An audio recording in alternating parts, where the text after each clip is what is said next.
నమస్తే, నా పేరు కిరణ్. ఎస్డీఎం న్యూస్ కు స్వాగతం. ముందుగా హెడ్లైన్స్. స్టీల్ ప్లాంట్ ప్రైవేటీకరణకు వ్యతిరేకంగా వారం రోజుల్లోగా రాష్ట్ర ప్రభుత్వం అఖిలపక్షాన్ని ఢిల్లీకి తీసుకువెళ్లాలి. వైకాపా ప్రభుత్వం స్పందించకపోతే తదుపరి కార్యాచరణ ప్రకటిస్తాం. ఉక్కు కార్మికుల పోరాటానికి సంఘీభావం ప్రకటించిన జనసేన అధినేత పవన్ కళ్యాణ్. కేజీహెచ్లో రోగులకు మెరుగైన సౌకర్యాలు కల్పించాలి. సూపర్ స్పెషాలిటీ బ్లాక్ ను సందర్శించిన సిబిఐ మాజీ JD Lakshminarayana. Jeeni millet health mix కు రోజుకు పెరుగుతున్న ఆదరణ. సంపూర్ణ ఆరోగ్యానికి హెల్త్ మిక్స్ దోహదపడుతుందంటున్న వినియోగదారులు. లక్ష్మీ అశోక్ లేలాండ్ లక్కీ డ్రాలో 15 గ్రాముల బంగారాన్ని సొంతం చేసుకున్న విజయనగరం వాసి. దోస్త్ వాహనాలకు మంచి స్పందన వస్తోందన్న షోరూం డీజీఎం కృష్ణ. ఉక్కు ప్రైవేటీకరణపై వారం రోజుల్లోగా రాష్ట్ర ప్రభుత్వం అఖిలపక్షం ఏర్పాటు చేసి ఢిల్లీకి పంపాలని జనసేన అధినేత పవన్ కళ్యాణ్ అల్టిమేటం ఇచ్చారు. అలా చేయని పక్షంలో తాడో పేడో తేల్చుకుంటామని చెప్పారు. చట్టసభలో మాట్లాడాల్సిన నేతలు మౌనంగా ఉంటే ఏం లాభమని ఎద్దేవా చేశారు. వైసీపీ మాటలకు అర్థాలే వేరని, ఇచ్చిన మాటకు తూట్లు పొడవటమే ఆ పార్టీ అధినేత సంకల్పమని విమర్శించారు.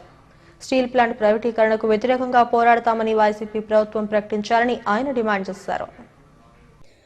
విశాఖ స్టీల్ ప్లాంట్ ప్రైవేటీకరణకు వ్యతిరేకంగా జరుగుతున్న పోరాటానికి జనసేన అధినేత పవన్ కళ్యాణ్ సంఘీభావం ప్రకటించారు. ఎయిర్పోర్టు నుంచి ఆయన భారీ ఊరేగింపుగా ఉక్కు నగరంలోని సభాస్థలికి చేరుకున్నారు. ఉక్కు ప్రైవేటీకరణను వ్యతిరేకిస్తూ జనసేన చేపట్టిన సభలో ఆయన కీలక ఉపన్యాసం చేశారు. అధికార వైసీపీపై నిప్పులు చెరిగారు. విశాఖ ఉక్కు ఎవరి భిక్ష కాదని, వైకాపా ఎంపీలు కాఫీ తాగడానికే పార్లమెంటుకు వెళుతున్నారని విమర్శించారు. వారం రోజుల్లోగా అఖిలపక్షాన్ని పిలవకపోతే తాడో పేడో తేల్చుకుంటారని పవన్ కళ్యాణ్ హెచ్చరించారు. విశాఖ ఉక్కు ఆంధ్రుల హక్కు నినాదంతో స్టీల్ ప్లాంట్ పరిరక్షణ పోరాట సమితి ఆధ్వర్యంలో జరుగుతున్న ఉక్కు ఉద్యమానికి పవన్ మద్దతు ప్రకటించారు. కార్మికులకు సంఘీభావం తెలిపారు. శ్రీశ్రీ రాసిన నేను సైతం కవితను చదివి ఉపన్యాసం ప్రారంభించారు. నాయకుడు, కవి ఎప్పుడూ కార్మికుల వైపే నిలబడతారని స్పష్టం చేశారు. విశాఖ ఉక్కు ఆంధ్రుల హక్కు నినాదం అందరిలోనూ భావోద్వేగాన్ని నింపిందని అన్నారు. తన వెనుక ఎవరూ లేరని, రాజకీయాలకు అతీతంగా అందరూ కలిసి వస్తే ముందుండి కేంద్రంపై పోరాడతారని పవన్ స్పష్టం చేశారు. కేంద్రాన్ని అడిగే ముందు రాష్ట్ర పాలకులను బాధ్యులను చేయాలని, విభజన సమయంలో కూడా ఎంపీలు మాట్లాడలేదనే విషయాన్ని ఢిల్లీ పెద్దలు ఇప్పటికే చెబుతున్నారని పవన్ అన్నారు. స్టీల్ ప్లాంట్కు సొంత గనులు ఇవ్వాలని 22 మంది వైసీపీ ఎంపీలు ఎందుకు అడగరని ప్రశ్నించారు. విశాఖ ఉక్కు ఖర్చు పెట్టే 100 కోట్లలో 60 కోట్లు ముడిసరుకుకే ఖర్చయిపోతోందని అన్నారు. గాజువాకలో తాను ఓడిపోయినప్పటికీ ఇక్కడ ప్రజలు పడుతున్న ఇబ్బందులను దృష్టిలో పెట్టుకుని స్టీల్ ప్లాంట్ ప్రైవేటీకరణకు వ్యతిరేకంగా ఉద్యమించడానికి వచ్చారని పవన్ స్పష్టం చేశారు. పెట్టుబడుల ఉపసంహరణ కొత్తగా వచ్చిందేమీ కాదని, 1992 నుంచే ప్రారంభమైందని చెప్పారు. ట్రేడ్ యూనియన్ల పోరాటం వల్లే అనేక పరిశ్రమలు మిగిలాయని, ఎటువంటి సమస్యలు వచ్చినా తాను నిలబడతానని, పారిపోయే వ్యక్తిని కాదని పవన్ స్పష్టం చేశారు.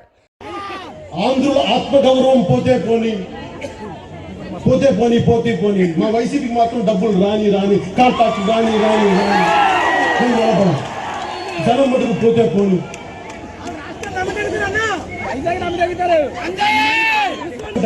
లేఖలు ఎన్నిసార్లు ఇస్తారా? లేఖలు కొత్త మాకు విభజన టైంలో మీ లేఖల కథలు చూడలేదా? లేఖల రాజకీయాలు మేము చూడలేదా? అంటే మీరు మోడీ గారికి, మా భారతీయ జనతా పార్టీకి మా అవసరం లేదంటారే, వారంటే మాకు భయం అంటారే. మరి అలాంటప్పుడు రాజ్యసభ చైర్మన్ మీద మీరు అబాండాలు వేశారు. ఆ రోజున ఆ ధైర్యం ఎక్కడి నుంచి వచ్చింది మీకు? గారికి మీరు లేఖలు కూడా రాశారు, ఒక వ్యక్తిని మీరు సిజై చేయకూడదని. వాటికి ధైర్యం అంటే మీరు వ్యవస్థలతోటి, కీలకమైన వ్యవస్థల్లో పదవుల్లో ఉన్న వ్యక్తులతో గొడవ పెట్టుకునే ధైర్యం మీకు ఉంది. మీకు వైసీపీ నాయకుల ధైర్యం ఉంది. కానీ వైసీపీ స్టీల్ ప్లాంట్కి అడిగే దమ్ము ధైర్యం అంటే మీకు, ఎందుకంటే మీకు లోపల ప్రేమ లేదు ప్రజల మీద. అందుకని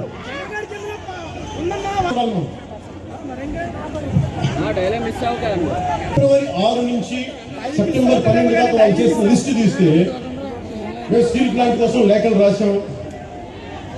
మేము ఉద్యమం అంటే ఉక్కు సొంత ఉక్కు గల్లీమని చెప్పి లేఖలు రాశాం. ఎంపీల ద్వారా మెమరాండం ఇచ్చాం, తీర్మానాలు చేశాం, అసెంబ్లీలో వినతి పత్రాలు ఇచ్చాం. అసీల్ మెట్ట నుంచి పాత గాజువాక దాకా పాదయాత్రలు చేశాం. ఇంకా కోపం వస్తే మేము మహాపాదయాత్రలు కూడా చేస్తామని స్టేట్మెంట్ కూడా ఇచ్చారు. ఉద్యమిస్తాం, పోరాడతాం, అవసరమైతే ఎంపీలందరూ రాజీనామాలు చేస్తామని చెప్పారు. అవసరమైతే మేము కేంద్ర ప్రభుత్వంతో వారితో మేము మెప్పిస్తాం, వారిని పోరాటం చేస్తాం, కానీ స్టీల్ ప్లాంట్ సాధించుకుంటాం, ప్రైవేట్ గనులు సాధించుకుంటాం అని చెప్పినా కానీ నేను బయటికి రాను. సంతోషంగా నేను ఏదో మా పార్టీ కార్యక్రమాలు మా ప్రజలు ఏదో కూర్చుని మిమ్మల్ని కూడా ఒక పని ఒక మాట అలా కాకుండా మీరు కలబడి కబుర్లు చెప్తే మటుకు మేము ఖచ్చితంగా ఉద్యమిస్తాం. కార్మికులందరికీ అండగా ఉంటాం. ఒకవేళ మీరు దీనిని సీరియస్ గా తీసుకోలేని పక్షంలో ఒక కార్యాచరణ ప్రకటిస్తాం. మీరు చెప్పి విశాఖ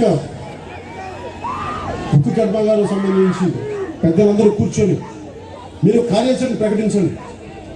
ఈ సమస్యని ప్రతి జిల్లాకి తీసుకెళ్ళండి.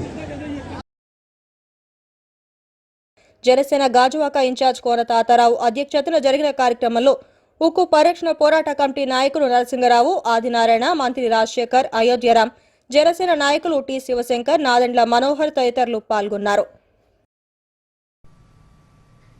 పేదల పెద్దాసుపత్రి కేజీహెచ్ను జేడీ ఫౌండేషన్ వ్యవస్థాపకులు సిబిఐ మాజీ జాయింట్ డైరెక్టర్ వివి లక్ష్మీనారాయణ సందర్శించారు. సూపర్ స్పెషాలిటీ బ్లాక్లో రోగులకు అందుతున్న వైద్యం సదుపాయాలను అడిగి తెలుసుకున్నారు. ప్రధానంగా మరుగుదొడ్ల నిర్వహణ సరిగా లేకపోవడం, రోగులకు అవసరమైన మందులు లేకపోవడంతో బయట కొనుక్కోవాలని, నాణ్యత లేని ఆహారం వంటి సమస్యలు ఆయన దృష్టికి వచ్చాయి. ఈ సమస్యలపై కేజీహెచ్ సూపరింటెండెంట్ డాక్టర్ మైథిలితో చర్చిస్తానని చెప్పారు. ఉత్తరాంధ్ర ఆరోగ్య ప్రధానిగా గుర్తింపు పొందిన కేజీహెచ్ సేవలు పేదలకు ఎంతో అవసరమని అన్నారు. అలాంటి ఆసుపత్రిలో సౌకర్యాలు మరింత మెరుగుపరచాల్సిన అవసరం ఉందని చెప్పారు. స్టీల్ ప్లాంట్ ప్రైవేటీకరణ కాకుండా అందరూ కలిసి పోరాడాల్సిన అవసరం ఉందని లక్ష్మీనారాయణ అన్నారు. ఈరోజు కింగ్ జార్జ్ హాస్పిటల్ విశాఖపట్నం ప్రాంతం చూద్దాం, పేషెంట్ల పరిస్థితి ఎలా ఉంది, తర్వాత హాస్పిటల్ మెయింటెనెన్స్ ఎలా ఉంది ఇది చూడడానికి ఇక్కడికి రావడం జరిగింది. పేషెంట్స్తో మాట్లాడాను, ఆ తర్వాత వాళ్ళ అటెండెంట్స్తో కూడా మాట్లాడడం జరిగింది.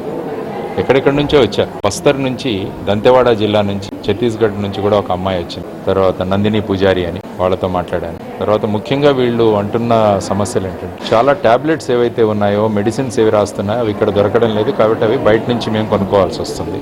అది చాలా మంది చెప్పిన సమస్య. రెండవది వచ్చేసి ఫుడ్ యొక్క క్వాలిటీ సరిగా లేదు. తర్వాత ఆ టైమింగ్స్ ఏవైతే ఇస్తున్నారో వాటిలో కూడా కొద్దిగా మార్పులు రావాలి అని వాళ్ళు ప్రధానంగా కోరుకున్నారు. తర్వాత ఇంకొక ముఖ్యమైన కంప్లైంట్ ఏంటంటే వాష్రూమ్స్, టాయిలెట్స్, అందులో నీళ్లు రావట్లేదు. నేను ప్రత్యక్షంగా వెళ్ళి చూశాను. తర్వాత వచ్చేసి ఆ ఇండియన్ టాయిలెట్స్ ఉన్నాయి కాబట్టి ఏమవుతుందంటే చాలా మంది న్యూరాలజికల్ పేషెంట్స్, ఈ కాళ్లకు సమస్యలు ఉన్న వాళ్ళు వంగాల్సి వస్తుంది. దానివల్ల కూడా మాకు సమస్యలు వస్తున్నాయి. తర్వాత నీళ్లు ఉండట్లేదు. రాత్రి 9 తర్వాత వాటిని క్లోజ్ చేసేస్తున్నారు. అంటే కింద ఐ థింక్ సులభ శౌచాలయ కానీ రోటరీ వాళ్ళు పెట్టారు, కానీ అవి రాత్రి 9 గంటలకు మూసేయడం వల్ల మాకు ఇబ్బందిగా ఉంది. సో దీనివల్ల ముఖ్యంగా టాయిలెట్ సమస్యలు, మెడిసిన్స్, తర్వాత వచ్చేసి ఫుడ్. సర్వసాధారణంగా చాలా మంది పేషెంట్స్ వస్తారు, ఎందుకంటే ఈ హాస్పిటల్ చాలా పురాతన, చాలా పాత హాస్పిటల్. తర్వాత దీని మీద చాలా కాన్ఫిడెన్స్, నమ్మకం కూడా ఉంది. మన రాష్ట్రంలోనే కాదు, ఒరిస్సా నుంచి, ఛత్తీస్గఢ్ నుంచి కూడా చాలా మంది పేషెంట్స్ వస్తున్నారు. కాబట్టి ఈ విషయంలో నేను సూపరింటెండెంట్ గారితో కూడా మాట్లాడి పేషెంట్స్ ఏవైతే ప్రాబ్లమ్స్, సమస్యలు చెప్పారో వాటి గురించి వాళ్ళ దృష్టికి తీసుకొచ్చి, అదేవిధంగా ప్రభుత్వ ప్రధాన కార్యదర్శి గారు, ప్రిన్సిపల్ సెక్రటరీ గారు అనిల్ సింఘాల్ గారికి కూడా ఇక్కడున్న పరిస్థితుల్ని వాళ్ళకి అవగాహన చేస్తూ, ముఖ్యంగా పరిస్థితులు మెరుగవ్వాలి, పేషెంట్లకు ట్రీట్మెంట్ గురించి ఏమీ. ఆరోగ్యమే మహాభాగ్యం. ఆ ఆరోగ్యాన్ని సంరక్షించుకునేందుకు ఎన్నో మార్గాలు అవలంబిస్తుంటాం. ఆహారపు అలవాట్లలో మార్పులు చేసుకుంటాం. చిరుధాన్యాలు, పప్పు దినుసుల్లో ఎన్నో పోషక విలువలు మన ఆరోగ్యాన్ని కాపాడతాయి. వీటన్నిటిని మిశ్రమంతో మార్కెట్లోకి వచ్చిన జీనీ మిల్లెట్ హెల్త్ మిక్స్ జనాదరణ పొందుతోంది. మారుతున్న జీవన విధానంతో పాటు వివిధ రకాలైన రోగాలు మనుషులను పట్టి పీడిస్తున్నాయి. దీర్ఘకాలిక రోగాలు ఓవైపు, స్థూలకాయ సమస్యలు మరోవైపు అనారోగ్యం బారిన పడేస్తున్నాయి. చక్కని జీవన విధానం, వ్యాయామం, మంచి ఆహారపు అలవాట్లు మన జీవితంలో అలవర్చుకుంటే ఆరోగ్యం మన సొంతమవుతుంది. చిరుధాన్యాలు, పప్పు దినుసులను ఆహారంలో భాగంగా చేసుకుంటే చక్కని ఆరోగ్యం ఉండే అవకాశం ఉంది. కర్ణాటక రాష్ట్రం తుముకూరు జిల్లాలో 5,000 ఎకరాల్లో ఆర్గానిక్ పద్ధతిలో పండిస్తూ 9 రకాల చిరుధాన్యాలు, 15 రకాల పప్పు దినుసులను కలిపి జీనీ మిల్లెట్ హెల్త్ మిక్స్ పేరిట అందిస్తున్నారు. వర్షాధార ప్రాంతంలో పండించే రైతుల నుండి నేరుగా ఎంచుకున్న చిరుధాన్యాలను చేతితో శుభ్రం చేసి, కడిగి, నీడలో ఎండబెట్టి, మట్టి కుండలో వేయించి, రాతి మిల్లులో పొడి చేయబడిన పౌడర్ను జీనీ మిల్లెట్ హెల్త్ మిక్స్ పేరిట విక్రయిస్తున్నారు. జీవీఎంసీ పరిధిలోని అన్ని నియోజకవర్గాల్లోని డిస్ట్రిబ్యూటర్ల వద్ద ఇవి లభ్యమవుతున్నాయి. ఈ మిశ్రమాన్ని వేడి నీళ్ళల్లో, పాలల్లో కలిపి సేవిస్తే ఆరోగ్యపరంగా ఎన్నో ప్రయోజనాలున్నాయి. బీపీ, షుగర్ నియంత్రణ, రోగ నిరోధక శక్తిని పెంచడంలో ఎంతో ఉపకరిస్తాయి. బీపీ ఒకే నెలలో BP, sugar normal. 1 KG Jeeni తాగేలోపే షుగర్ లెవెల్ నార్మల్ కి వస్తుంది మరియు అలసట తగ్గిస్తుంది. దీనికి కారణం అన్ని పోషక విలువలతో కూడుకున్న చిరుధాన్యాల మిశ్రమమే ఈ Jeeni millet health mix. Jeeni millet health mix ని సేవించండి, ఆరోగ్యంగా ఉండండి. జీనీ మిల్లెట్ హెల్త్ మిక్స్ వాడడం వల్ల ఆరోగ్యపరమైన ప్రయోజనాలు ఎన్నో ఉన్నాయని లక్ష్మీ ప్రజా వైద్యశాల వైద్యులు డాక్టర్ సంజీవ్ నాయుడు తెలిపారు. చిరుధాన్యాలు, పప్పు దినుసుల మిశ్రమం అందరికీ అందుబాటు ధరల్లో లభ్యమవుతుందని చెప్పారు. ఈ మిక్స్ వాడడం వల్ల ఎలాంటి సైడ్ ఎఫెక్ట్స్ కూడా ఉండవని అన్నారు. కరోనా సోకిన తరువాత తాను మధుమేహానికి గురయ్యానని నాగలక్ష్మి అనే మహిళ తెలిపారు. జీనీ మిల్లెట్ హెల్త్ మిక్స్ను వాడిన కొద్ది రోజుల్లోనే క్రమక్రమంగా షుగర్ అదుపులోకి వచ్చిందని చెప్పారు. 25 రకాల మిల్లెట్స్ తోటి ప్రోడక్ట్లో పౌడర్ కింద తయారు చేసి లాభాపేక్ష లేకుండా ప్రతి ఒక్కరికి అందుబాటులో ఉండే విధంగా 396 రూపాయలు కేజీ ఖరీదు. ఎంత సింపుల్ అంటే మనకి రెడీమేడ్ మ్యాగీ చేసుకోవడానికి ఎంత టైం అయితే పడుతుందో హాట్ వాటర్లో జస్ట్ 2 స్పూన్లు కలుపుకొని తాగినట్టయితే మనకి ఆల్ న్యూట్రిషియస్ ఫుడ్ ఏదైతే ఉన్నాయో దాని తాలూకు వాల్యూస్ అన్నీ కూడా మనకి మైక్రో అండ్ మైక్రో న్యూట్రియంట్స్ అందులో అందుబాటులో ఉంటూ అదేవిధంగా చక్కటి టేస్ట్ ప్యాలటబుల్ మనం తాగినట్టయితే కొంతమంది కొన్ని ప్రోడక్ట్లు అయితే ఇబ్బంది పడతాం. అదేవిధంగా కొంతమందికి స్టమక్ అప్సెట్ అయ్యి విరోచనాలు అవి రావడంగా ఉంటుంది. అదేమీ లేకుండా 1 గ్లాస్ ఆఫ్ ఈ యొక్క జీనీ హెల్త్ ప్రోడక్ట్ తీసుకున్నట్టయితే మనకి చాలా ఆరోగ్యంగా ఉంటుంది. అదేవిధంగా మలబద్ధకం కానీ గ్యాస్ట్రిక్ కానీ అదర్ ఇంకేమన్నా కూడా రెక్టిఫై అయ్యి చక్కగా బాగుంటుందండి.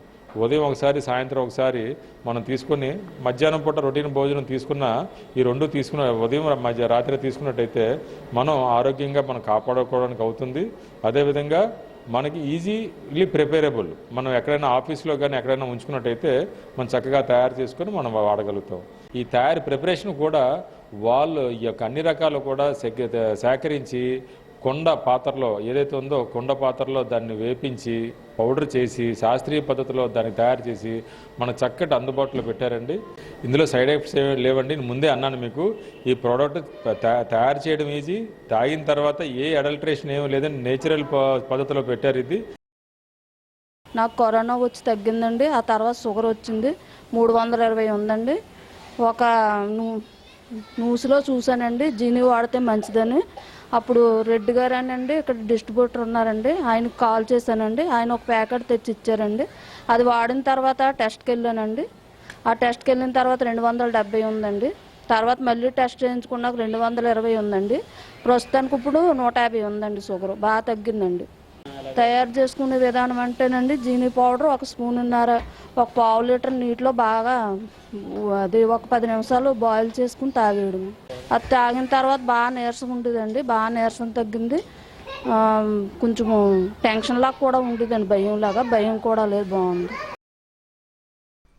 హోమ్ డెలివరీ ద్వారా జీనీ మిల్లెట్ హెల్త్ మిక్స్ను అందిస్తున్నారు.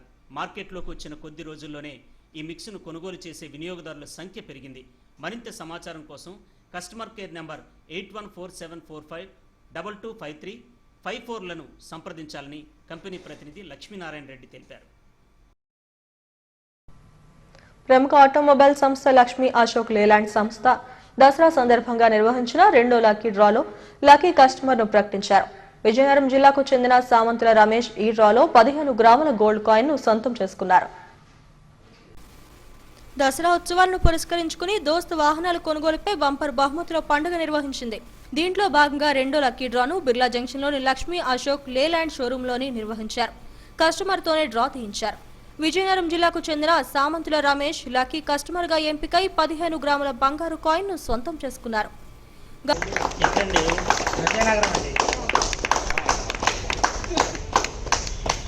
సామంతుల రమేష్, విజయనగరం సామంతుల రమేష్. గతంలో వాడిన వాహనాలు కంటే దోస్త్ వాహనాలు పనితీరు సౌకర్యవంతంగా ఉందని అక్కేపాలెంకు చెందిన కస్టమర్ సిహెచ్ నరసింగరావు అన్నారు.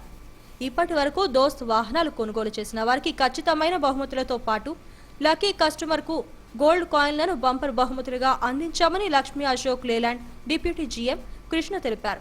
మొదటి లక్కీ డ్రాలో 10 గ్రాముల గోల్డ్ కాయిన్ ను కాకినాడకు చెందిన పాలెపు సత్యవతి సొంతం చేసుకోగా, 2వ లక్కీ డ్రాలో విజయనగరంకు చెందిన సామంతుల రమేష్ 15 గ్రాముల బంగారు కాయిన్ ను గెలుచుకున్నారని తెలిపారు. దీంతో పాటు స్క్రాచ్ కార్డు ద్వారా ఖచ్చితమైన బహుమతిలోగా టీవీ, ఫ్రిడ్జ్, వాషింగ్ మిషన్ వంటి గిఫ్ట్లను అందజేశామని చెప్పారు. కొడుతున్నాను సార్ 207. కాకపోతే ఏంటంటే నాకు 3 టన్నులతో కొద్దిగా అప్పు ఎక్కేదానికి ఇబ్బందిగా ఉందని దోస్త్ అనేది లాగుతుంది అని చెప్పేసి 10 మంది అన్నారు. దాని ద్వారాగా దోస్త్ తీసుకోవడం జరిగింది. ఇప్పుడు ప్రెజెంట్ ఏంటంటే లోకల్లో నిన్న 3 టన్నులు లోడ్ వేసాను, బాగానే ఉంది. ఇంకా కస్టమర్లందరికీ దసరా మరియు దీపావళి శుభాకాంక్షలు. లక్ష్మీ ఆటోమోటివ్స్ తరపున ఈరోజు మనం 31 అక్టోబర్ 31న మన లక్ష్మీ ఆటోమోటివ్స్లో వాహనాలు కొన్న అందరికీ కలిపి ఒక లక్కీ డ్రా తీయడం జరిగింది. ఈ లక్కీ డ్రాలో సామంతుల రమేష్ గారు విన్నర్గా వచ్చారు. ఈ లక్కీ డ్రాలో సామంతుల రమేష్ గారు విన్నర్గా వచ్చారండి, లక్కీ కస్టమర్గా. 15వ తారీఖు, ఈ నెల 15వ తారీఖున ఒక లక్కీ డ్రా తీయడం జరిగింది 10 గ్రాముల బంగారం కోసం. ఇప్పుడు 15 గ్రాముల బంగారం ఆయనకు అందజేస్తున్నామండి. ఈ నెలలో మొత్తంగా 115 వెహికల్స్ని అందరు కస్టమర్లు కలిసి కొనడం జరిగింది. వీళ్ళిద్దరూ గోల్డ్ కోసమని లక్కీ కస్టమర్లుగా నిలిచారండి. ప్రతి కస్టమర్కి కూడా స్క్రాచ్ కార్డు మీద మనం ఒక బహుమతి ఇచ్చాం. దానికి ఫ్రిడ్జ్ దగ్గర నుంచి రైస్ కుక్కర్ వరకు, టీవీ, అలాగే వాషింగ్ మిషన్ ఇవన్నీ అందజేయడం జరిగిందండి.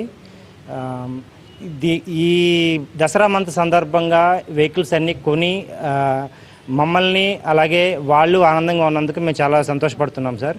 ఇలాగే మున్ముందు కూడా మాకు సహకరిస్తారని కస్టమర్లు హృదయపూర్వక ధన్యవాదాలు తెలియజేసుకుంటాం.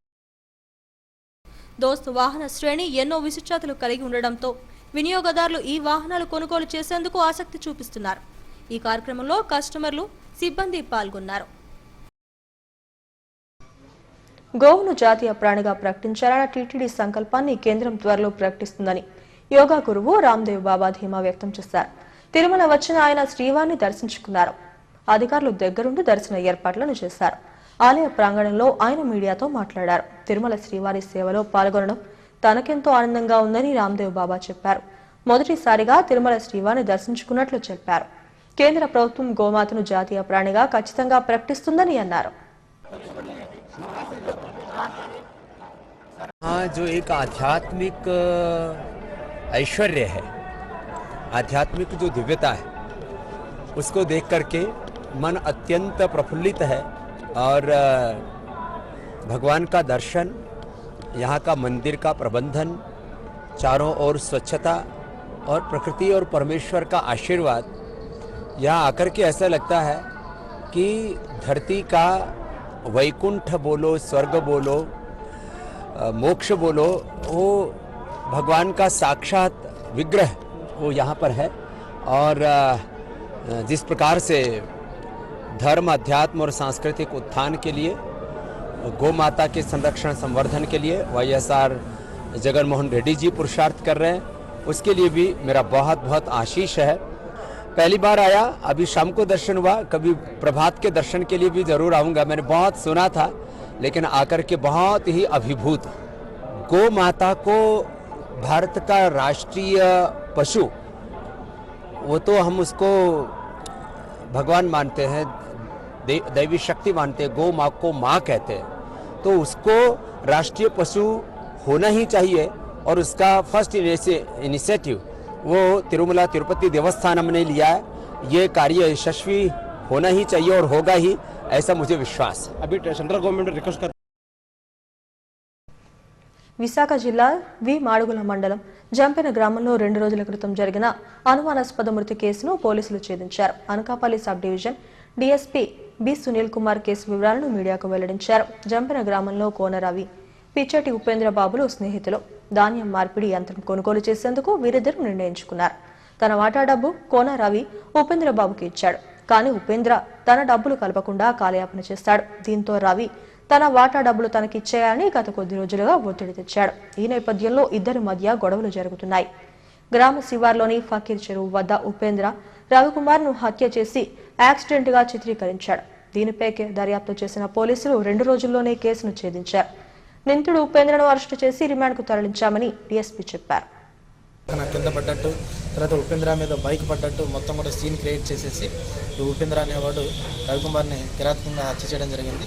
ఇది మాకు డౌట్ వచ్చింది, ఉపేంద్ర మీద డౌట్ వచ్చింది. ఎందుకంటే ఇతను రవికుమార్ ఎవరితో ఉంటాడు ఏంటి అని చెప్పేసి, ఎవరితో మాట్లాడుతూ ఉంటాడు, ఇతను స్నేహితులు ఎవరని మేము అడిగినప్పుడు ఈ ఉపేంద్ర అనే యొక్క పర్సన్ పేరు చెప్పారు. ఈ ఉపేంద్ర అనే అతను ఇంతకు ముందు కూడా ఒక కేసులో మర్డర్ కేసులో ఇంతకు ముందు కూడా ముద్దాయిగా ఉండటం వల్ల బ్రెస్ట్ క్యాన్సర్పై ప్రజల్లో అవగాహన కల్పించేందుకు క్వీన్స్ ఎన్ఆర్ఐ ఆసుపత్రి ఆధ్వర్యంలో బీచ్ రోడ్లో బ్రెస్ట్ క్యాన్సర్ అవేర్నెస్ వాక్ నిర్వహించారు. ఈ నాలుగు విశాఖ రేంజ్ డీఐజీ రంగారావు ప్రారంభించారు. వైద్యులు, విద్యార్థులు, నగరవాసులు ఈ వాక్లో పాల్గొన్నారు. బ్రెస్ట్ క్యాన్సర్ను ప్రాథమిక దశలో గుర్తించి చికిత్స పొందితే క్యాన్సర్ను జయించవచ్చు. అవగాహన లేమితో ఈ క్యాన్సర్తో సతమతమవుతున్న ఎంతో మంది ప్రాణాలు కూడా కోల్పోతున్నారు. బ్రెస్ట్ క్యాన్సర్పై ప్రజల్లో విస్తృత అవగాహన కల్పించేందుకు క్వీన్స్ ఎన్ఆర్ఐ ఆసుపత్రి యాజమాన్యం బ్రెస్ట్ క్యాన్సర్ అవేర్నెస్ వాక్ను బీచ్ రోడ్లో నిర్వహించారు. ఆర్కే బీచ్ కాళీమాత టెంపుల్ వద్ద ఈ నడకను Visakha range DIG LKV Rangarao, ఆసుపత్రి చైర్పర్సన్ డాక్టర్ విజయలక్ష్మిలు ప్రారంభించారు.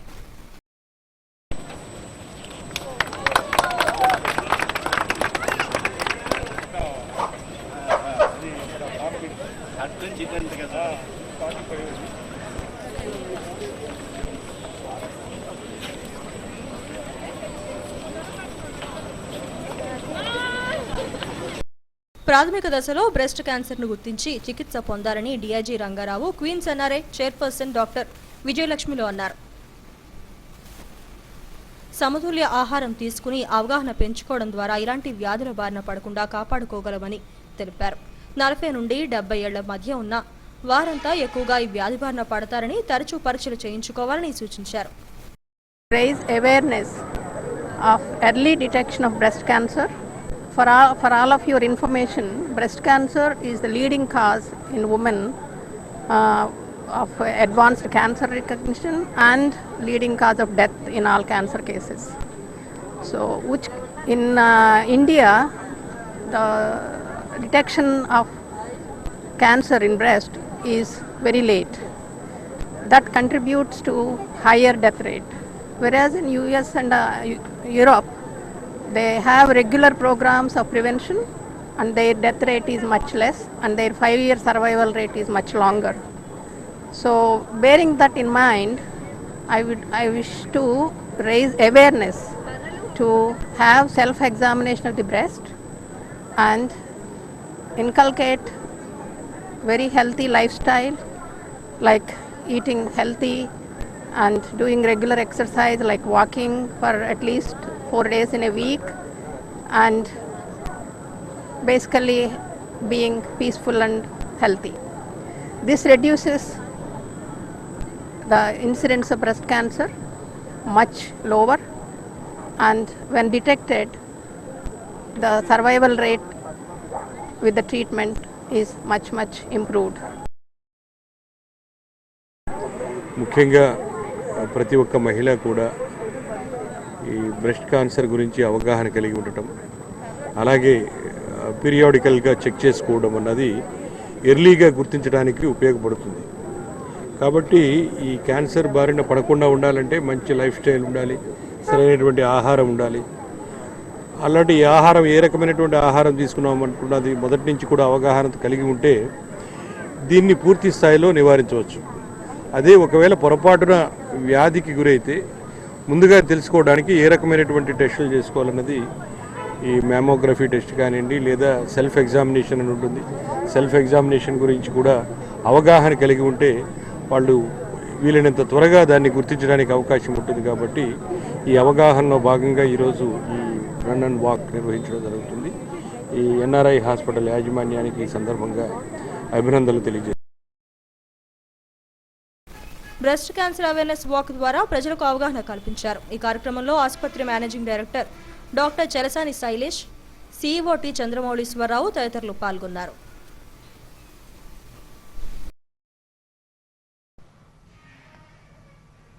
విద్యార్థులకు స్కాలర్షిప్ వంటి ప్రోత్సాహకాలు అందించడం ద్వారా వారి ఉజ్వల భవిష్యత్తుకు దోహదపడుతుందని విశాఖ ఎంపీ ఎంవివి సత్యనారాయణ అన్నారు.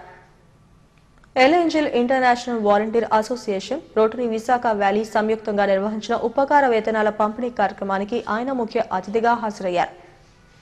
నగరంలోని వివిధ పాఠశాలలకు చెందిన 30 మంది విద్యార్థులకు ఒక్కొక్కరికి 12,000 రూపాయల చొప్పున స్కాలర్షిప్లను అందజేశారు. విద్యార్థులు ఉపకార వేతనాలు అందుకుని విద్యలో బాగా రాణించాలని ఎంపీ ఆకాంక్షించారు. పేద విద్యార్థులకు సహాయ సహకారాలను అందిస్తున్న సంస్థలను రోటరీ పూర్వ గవర్నర్ డి వరదారెడ్డి అభినందించారు. ఈ కార్యక్రమంలో L Angel International coordinator MV Janakiram, Rotary Visakha Valley అధ్యక్షుడు ధర్మసాయి తదితరులు పాల్గొన్నారు.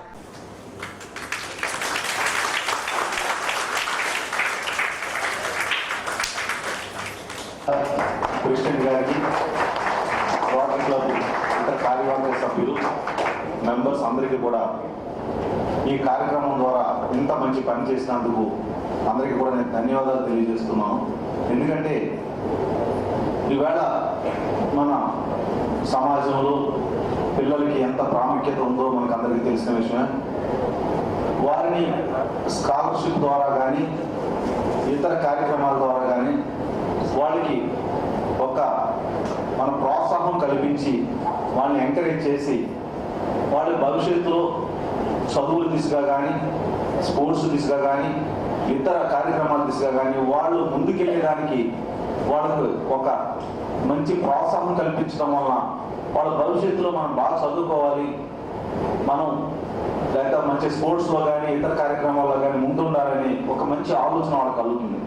ఎందుకంటే ఈ సహాయం వాళ్ళకి ఏ విధంగా ఉపయోగపడుతుందనే దానికంటే కూడా మానసికంగా చాలా మంచి ప్రోత్సాహం లభిస్తుంది. ఎందుకంటే కాబట్టి మీరు మీ బంధువుల్లో ఎవరైనా రోటరీ సంస్థలో సభ్యులుగా చేరాలని అనుకుంటే వారికి మేము ఆహ్వానం పలుకుతున్నాం.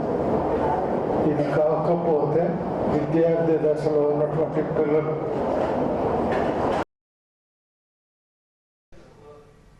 East coast railway CNW department Visakha railway coach డిపోగా గ్రేడ్ 1 టెక్నీషియన్ గా పదవి విరమణ చేసిన కె వెంకట్రావును సహచర సిబ్బంది ఘనంగా సత్కరించారు. రైల్వే ఇన్స్టిట్యూట్ లో జరిగిన కార్యక్రమానికి మేయర్ గొలగాని హరివెంకట కుమారి ముఖ్య అతిథిగా పాల్గొన్నారు. సహచర కార్మికులు, అభిమానులు, శ్రేయోభిలాషులు వెంకట్రావును పూలమాలలు, శాలువాలతో సత్కరించారు. విధి నిర్వహణలో అంకిత భావంతో పనిచేసే వారికి ఎప్పుడూ గౌరవం ఉంటుందని వక్తలు అన్నారు. రైల్వేలో పనిచేయడం తన పూర్వజన్మ సుకృతమని సన్మాన గ్రహీత వెంకట్రావు చెప్పారు. ఈ కార్యక్రమంలో ప్రసన్న కుమార్, కోటేశ్వరరావు తదితరులు పాల్గొన్నారు. బాలరాజుల దసరా బుల్లోళ్ళ పెరిగారు. నాకన్నా పెద్ద అయినా దయచేసి అని వారికి ఏమొచ్చి మైక్ ప్రాబ్లమ్, స్టేజ్ ప్రాబ్లం. విశాఖకు ప్రైవేటీకరణకు వ్యతిరేకంగా నిర్వాసితులకు అండగా జనసేనాని పవన్ కళ్యాణ్ పోరుబాట పడ్డారు. స్టీల్ పరిరక్షణ పోరాట కమిటీ ఉద్యమానికి సంఘీభావంగా విశాఖ వచ్చిన ఆయనకు అభిమానులు, జన సైనికులు, వీర మహిళలు ఘన స్వాగతం పలికారు. ఎయిర్పోర్ట్ నుండి స్టీల్ ప్లాంట్లోని సభాస్థలి వరకు భారీ ర్యాలీతో జన సైనికులు హోరెత్తించారు. అడుగడుగున జై పవన్ అంటూ నినాదాలు పిక్కటిల్లిపోయాయి. మార్గం మధ్యలో గజమాలలు, పూలమాలతో పవన్ ను ముంచెత్తారు. ఎటు చూసినా జన సైనికులే కనిపించారు.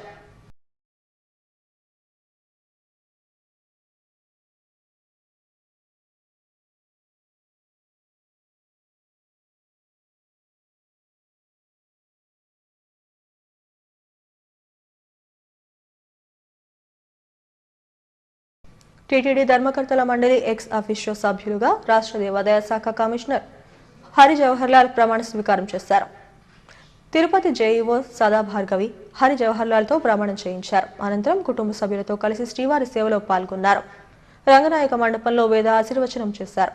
ఈ కార్యక్రమంలో డిప్యూటీ ఈవో రమేష్ బాబు తదితరులు పాల్గొన్నారు.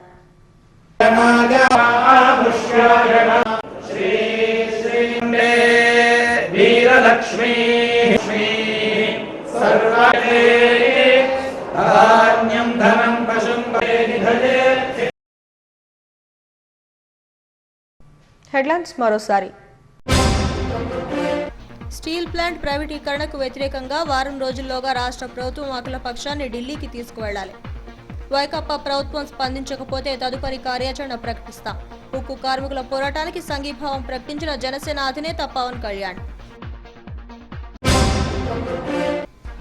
కేజీహెచ్లో రోగులకు మెరుగైన సౌకర్యాలు కల్పించాలి. సూపర్ స్పెషాలిటీ బ్లాక్ ను సందర్శించిన సిబిఐ మాజీ JD Lakshminarayana. Jeeni millet health mix కు రోజురోజుకు పెరుగుతున్న ఆదరణ. సంపూర్ణ ఆరోగ్యానికి హెల్త్ మిక్స్ దోహదపడుతుందంటున్న వినియోగదారులు.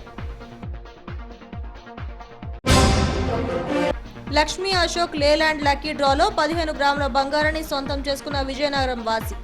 దోస్త్ వాహనాలకు మంచి స్పందన వస్తోందన్న షోరూం డీజీఎం కృష్ణ. ఈ వార్తలు ఇంతటితో సమాప్తం. మరిన్ని వార్తా విశేషాల కోసం చూస్తూనే ఉండండి STV న్యూస్.